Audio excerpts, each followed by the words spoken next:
said, I'm out of sight. He said for a nominal service charge I could reach nirvana tonight. If I was ready, willing, and able to pay him his regular fee, he would drop all the rest of his pressing affairs and devote his attention to me. But I said, okay, brother, who you jiving with that cosmic debris? Now what kind of a guru are you anyway? Okay, brother, don't you waste your time on me.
I've got troubles of my own, I said, and you can't help me out, so take your meditations and your preparations and ram it up your snout.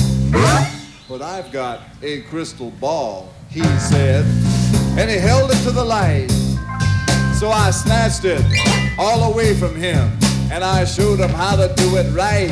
Oh, yeah, brother, who you jiving with that cosmic debris?